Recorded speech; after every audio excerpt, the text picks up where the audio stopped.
Good evening everyone, कैसे हैं आप सब? I hope you all are good. And आज हम डिस्कस करेंगे टॉपिक 22।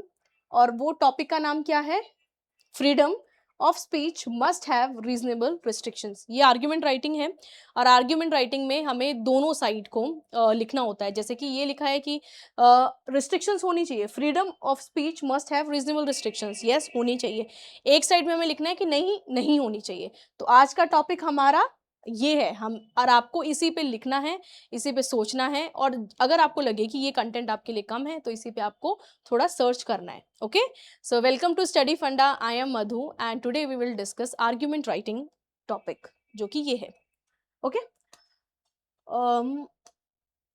इसके बारे में मैं आपको पिछले 2 दिन से बता रही हूँ, तो आई होप आपको ये इन्फॉर्मेशन मिल गई होगी। अगर कुछ लोग न्यू हैं तो you can pause and read these two, और आपको इससे आइडिया मिल जाएगा कि what is PIB is about and why paper 2 model answer booklet. Okay, तो आज का टॉपिक है हमारा कि फ्रीडम ऑफ स्पीच में रिस्ट्रिक्शंस होनी चाहिए या नहीं होनी चाहिए। ओके, तो यहाँ पर एक आर्टिकल है विच बिकम वेरी प्रेवलेंट, वो है article 19A, which talk about right to speech and expression. और right to speech and expression की कुछ लिमिट होती है, कुछ बाउंड्रीज होती है। ऐसा नहीं है कि हम कुछ भी बोल के निकल रहे हैं और फिर उसके कोई इफेक्ट नहीं हो रही। यस, हम कुछ भी बोल दें, it is not possible in India. Yes, और होना भी नहीं चाहिए। आपको इतना बोलना है कि जिससे कि किसी और इंसान को हार्म नहीं कर रहा, उसके डिग्निटी को हार्म नहीं कर रहा, उसके रिस्पेक्ट को हार्म नहीं कर रहा, और वो नेशनल की इंटीग्रिटी और सोवरेनिटी को हार्म नहीं कर रहा। बेसिकली वो पब्लिक ऑर्डर को डिस्टर्ब ना कर रहा हो। तो हमें अपनी जो वर्ड लिमिट है इतनी ही मतलब जो हम बोलते हैं वो लिमिट हमें उतनी ही रखनी है जो कि किसी को हार्म ना करें। तो yes, there should be a restrictions on our speech. तो आपको ये वाला पॉइंट यहाँ पर सबसे पहले लिखना है। पहले आप एक्सप्लेन करो freedom of speech and expression क्या होता है। तो आपको यहाँ पर ये आर्टिकल लिखना ही लिखना है।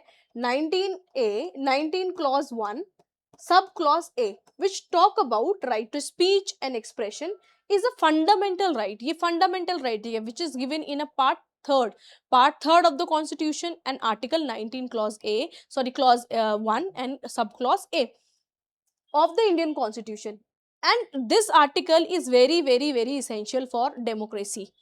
ठीक है, क्योंकि ये लिमिट डिसाइड करता है इंसान की कितना उसे बोलना है कितना नहीं बोलना, with certain restrictions. So it is essential for democracy, individual development and free exchange of ideas. जब आपके पास फ्री स्पीच एंड एक्सप्रेशन होगा तभी तो अपने आइडियाज एक्सप्रेस कर पाओगे, नहीं होगा तो कैसे कर पाओगे? ठीक है। However, freedom is not absolute but can be subject to reasonable restrictions। Freedom absolute नहीं है, आपको पता है कि फ्रीडम एब्सोल्यूट नहीं है। It's comes with certain restrictions, तो आपको वो भी याद रखनी है। रिस्ट्रिक्शन इन द इंटरेस्ट, वो रिस्ट्रिक्शंस ऐसी नहीं कि रैंडमली लगा दी, वो रिस्ट्रिक्शन लगाई है सो दैट जो लार्जर पब्लिक गुड है, लार्जर पब्लिक गुड के इंटरेस्ट में, ना कि उनके अगेंस्ट में, उनके इंटरेस्ट में। कुछ चीजें होती है, मैंने ऐसा कुछ बोल दिया which is harming the integrity of our nation. ठीक है, कुछ भी हो सकता है, कोई भी नेगेटिव कमेंट हो सकता है जो हार्म कर रहा है डायरेक्टली और इनडायरेक्टली हमारी सोवरेनिटी को। तो वो लार्जर पब्लिक गुड के इंटरेस्ट में ही है ना, या उसके मतलब उनका इंटरेस्ट उससे वायलेट हो रहा है। तो यहाँ पर आता है कि हमें रिस्ट्रिक्शंस होनी चाहिए, कुछ सर्टेन रिस्ट्रिक्शंस होनी चाहिए कि हमें उसी बाउंड्री में बोलना है। तो आपको सबसे पहले लिखना है कि रीजनेबल रिस्ट्रिक्शंस होनी चाहिए। उसमें point protection of sovereignty and security. सबसे पहले इससे क्या होगा, सोवरेनिटी प्रोटेक्ट होगी और सिक्योरिटी प्रोटेक्ट होगी। अनरिस्ट्रिक्टेड स्पीच कैन थ्रेटन, अगर हमारी स्पीच अनरिस्ट्रिक्टेड है तो उससे सोवरेनिटी हर्ट होगी, इंटीग्रिटी हर्ट होगी, and eventually the unity of our country would disturb. ठीक है।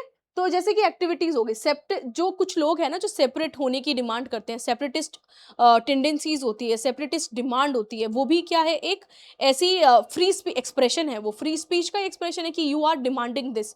तो ये भी जरूरी है इस तरह की टेंडेंसीज को स्टॉप करने के लिए। सो सेपरेटिस्ट प्रोपेगेंडाज हो गए, टेररिज्म हो गया, और इंसाइटमेंट टू वायलेंस। तो ये 3-4 चीजें आपको याद रखनी है कि इनमें रिस्ट्रिक्शंस होनी चाहिए। कुछ ऐसी चीज जो कि पब्लिक ऑर्डर को डिस्टर्ब कर रही है, जैसे hate speech, rumours, informatory statement, ऐसे स्टेटमेंट जो कि प्रोवोक कर रहे हैं लोगों को, प्रोवोक अनरेस्ट और रायोट्स और disturbance. Restrictions help maintain piece and public harmony. ठीक है। तो आपको ये रखना है कि रिस्ट्रिक्शन जरूरी है क्योंकि वो पीस और हार्मनी मेंटेन रखता है। अगर रिस्ट्रिक्शंस ही नहीं होगी तो डर नहीं होगा, डर नहीं होगा तो लॉ एंड ऑर्डर कहाँ है? ठीक है। Protection of morality and decency, yes morality and decency के लिए जरूरी है फ्री स्पीच इन एक्सप्रेशंस में रिस्ट्रिक्शंस हो। सर्टेन एक्सप्रेशन में भी ऑब्सीन, कुछ चीजें होती है जो ऑब्सीन होती है, वल्गर होती है, ओके, और मॉरली करप्टिंग होती है, तो उन सबको रोकने के लिए रिस्ट्रिक्शन जरूरी है। स्पेशली किसके लिए, जो चिल्ड्रन होते हैं उनके लिए, वल्नरेबल सेक्शंस के लिए कुछ चीजें होती हैं जो कि उनको मतलब ना बोली जा सकती है ना दिखाई जा सकती है, तो वो किसके लिए, बच्चों के लिए और वल्नरेबल सेक्शन के लिए बहुत ज्यादा मतलब उनके अगेंस्ट में होती है वो। Restrictions help protect societal morality, तो रिस्ट्रिक्शन से सोसाइटल मोरालिटी बनी रहती है, आपको ये पता होना चाहिए। फिर दूसरा, safeguarding the right of others, yes अगर अनरिस्ट्रिक्टेड होगा इंसान तो वो किसी और के राइट भी वायलेट करेगा ना, बट रिस्ट्रिक्टेड है तो यस वो भी सोच रहा है कि किसी और के राइट वायलेट ना हो। तो आपको ये लिखना है, unrestricted speech violate dignity, sorry unrestricted speech can violate dignity, privacy and reputation of individual और कम्युनिटी, बट रीजनेबल रिस्ट्रिक्शन होगा तो yes they would protect the rights of other. Okay, तो ये वाला पॉइंट हो गया। फिर preventing defamation and hate speech, yes hate speech और डिफेमेशन के लिए भी जरूरी है कि ये रिस्ट्रिक्शंस हो। तो आपको यहाँ लिखना है कि false statement and damage reputation incite hatred, religion के बेस पे, कास्ट के बेसिस पे, जेंडर्स के बेसिस पे, तो रिस्ट्रिक्शंस हेल्प करता है प्रिवेंट करना डिफेमेशन, और इट प्रमोट सोशल हार्मनी, तो सोशल हार्मनी के लिए भी जरूरी है कि रिस्ट्रिक्शंस हो। तो आई hope you got these 5 points, और इन 5 पॉइंट्स को आप एग्जाम्पल से भी लिख सकते हो, और मतलब आपको एग्जाम्पल तो खुद ही सर्च करना चाहिए कि आगे जैसे ये वाला है प्रोटेक्शन ऑफ सोवरेनिटी इंटीग्रिटी, तो इसमें आप क्या एग्जाम्पल लिख सकते हैं, पब्लिक ऑर्डर में क्या एग्जाम्पल लिख सकते हैं, डिफेमेशन में और हेट स्पीच में क्या एग्जाम्पल लिख सकते हैं। तो आपको अपने आसपास ही एग्जाम्पल ढूंढने हैं और लिखने हैं, क्योंकि आप अगर 10 पॉइंट लिख रहे हो बोथ अगेंस्ट और फेवर में, और उसमें आपने एक दो में भी एग्जाम्पल नहीं लिखे, तो वो इनकम्प्लीट लगेगा। तो बेटर है कि you should give example in 2 और 3 स्टेटमेंट्स। ओके, फेवर में आपको लिखना है कि excessive restrictions can be harmful, ठीक है, मतलब reasonable restriction is fine, but अगर आप एक्सेसिवली रिस्ट्रिक्शंस लगा रहे हो तो वो हार्म करेगा। अगर मैं बार बार किसी चीज को बोल रही हूँ कि नहीं ये नहीं करना, वो नहीं करना, ये नहीं करना, तो यस इट वुड इरिटेट, है ना, तो वो इरिटेशन के लिए कि अगर मैं इरिटेट होंगी तो I will do something wrong, तो हमें किस तरह से इसको बैलेंस करना है, तो यहाँ पर हम आगे वो डिस्कस करेंगे। चिलिंग इफेक्ट होता है on, chilling effect on free expression, overboard on वेग रिस्ट्रिक्शंस कैन क्रिएट, अगर कुछ ऐसे रिस्ट्रिक्शंस है जो कि वेग है तो उससे क्या होगा, फेयर ऑफ लीगल एक्शन, ठीक है, डिस्करेज करेगा पर्सन को। अगर कोई इंसान है वो सही भी बोलना चाह रहा है बट वो उसको इतना डिस्करेज कर दिया, उसको फील हो रहा है कि यस अगर मैंने ये बोल दिया तो इसकी कॉन्सिक्वेंस ये हो सकती है, तो वो नहीं बोलेगा। तो इट्स मीन कि they indirectly it is a tool of suppressing the ideas, the views, the opinion of the people. तो आपको ये लिखना है। ओके, मिसयूज ऑफ अथॉरिटीज, कुछ अथॉरिटीज होती है जो मिसयूज करती है। आप एक एक्ट है आर्म्ड फोर्सेज एक्ट, वो भी इसी में आता है कि वहां पर आपके फ्री स्पीच एंड एक्सप्रेशंस को रिस्ट्रिक्ट किया जाता है। अननेसेसरी होता है बहुत सारी जगहों में, डिटेन करना, अननेसेसरी लीगल एक्शंस लेना, तो ये भी उसी के अंडर आता है। आसफा, misuse of authority, restrictions of misuse by power in suppress decent or silence opposition, curb press freedom under maintaining order and morality। okay, तो unnecessary misuse करते हैं authorities। तीसरा, subjective interpretation कि term public order, morality, decency can be interpreted subjectively leading to are, अब कुछ चीजें होती है जिनके टर्म बहुत ज्यादा, जिनके अब मेरी थिंकिंग में मोरालिटी कुछ और है, आपकी थिंकिंग में मोरालिटी कुछ और है, मेरे अकॉर्डिंग डिसेंट इंसान कुछ अलग है, आपके अकॉर्डिंग कोई और है, तो there are certain terms which are very vague in nature, उनकी डेफिनेशन क्लियर नहीं है। जब किसी चीज कोई चीज होती है अगर वो ग्रे जोन में होती है, उसकी डेफिनेशन क्लियर नहीं होती, तो yes there is a chance of corruption, वहां पर चांस ऑफ करप्शन होता है, मिस इंटरप्रिटेशन होता है, मिसयूज के चांसेस ज्यादा होते हैं। तो आपको वो टर्म्स याद रखने हैं कि कुछ टर्म्स होते हैं जिनका जो सब इंटरप्रिटेशन होता है सब्जेक्टिव होता है, यस, तो चांसेस ऑफ मिसयूज इंक्रीज।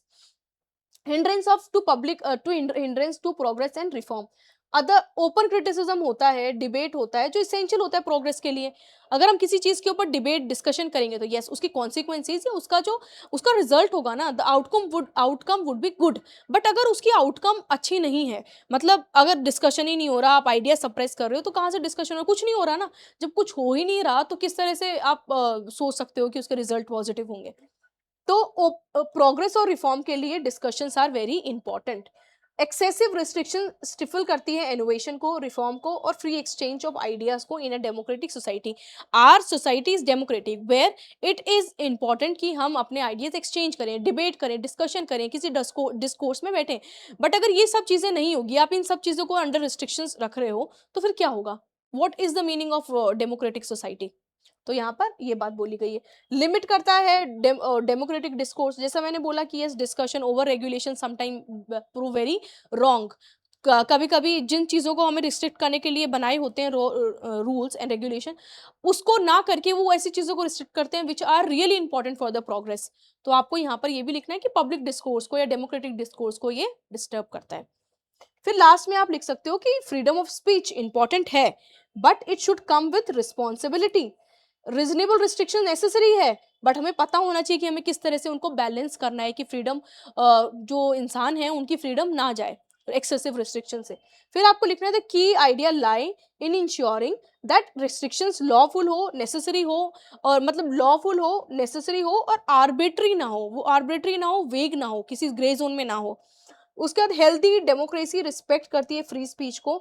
जो हेल्दी डेमोक्रेसी है वो रिस्पेक्ट करती है किसको? फ्री स्पीच को, सो दैट सोशल हार्मनी बनी रहे वहाँ पर। फ्री स्पीच में लोग अपने आइडियाज, व्यूज एक्सचेंज करें ताकि हम और अच्छे से प्रोग्रेस कर पाए। तो ये पूरा हमारा टॉपिक था related to freedom of speech and expression में रिस्ट्रिक्शंस होनी चाहिए या नहीं होनी चाहिए। हमने दोनों पॉइंट बहुत ही होलिस्टिकली कवर करे हैं। और इम्पॉर्टेंट ये है कि आप आर्टिकल 19 क्लॉज 1 क्लॉज ए को लिखें और इसे प्रॉपरली एक्सचेंज करें। यार मैं तो बोलूंगी कि आप आर्टिकल 19 को प्रॉपरली पढ़ लें एक बार। आपका होमवर्क है, आपका होमवर्क ये है कि आपको आर्टिकल 19 ऑफ फंडामेंटल राइट्स आपको बहुत अच्छे से पढ़ना है। इसमें जितने भी आर्टिकल्स हैं, जैसे कि ए हो गया, बी हो गया, सी, डी, ई, एफ, 6 है इसके अंदर। आपको इनको प्रॉपरली पढ़ना है और इनकी जो रिस्ट्रिक्शंस है, सब में रिस्ट्रिक्शंस दी हुई है। आपको इनकी रिस्ट्रिक्शंस बहुत अच्छे से पढ़नी है कि किस में कितनी रिस्ट्रिक्शंस दी हुई है। तो this is your homework and very very important. इससे पेपर 1 में भी क्वेश्चन आते हैं और पेपर 2 के लिए तो इंपॉर्टेंट है ही। पेपर 1 के लिए इंपॉर्टेंट क्योंकि अगर आपको रीजनेबल रिस्ट्रिक्शन अच्छे से नहीं पता तो आप कंफ्यूज हो जाओगे। तो better you read about this, article 19 के बारे में आप पढ़ो। Okay, so thank you so much and all the best.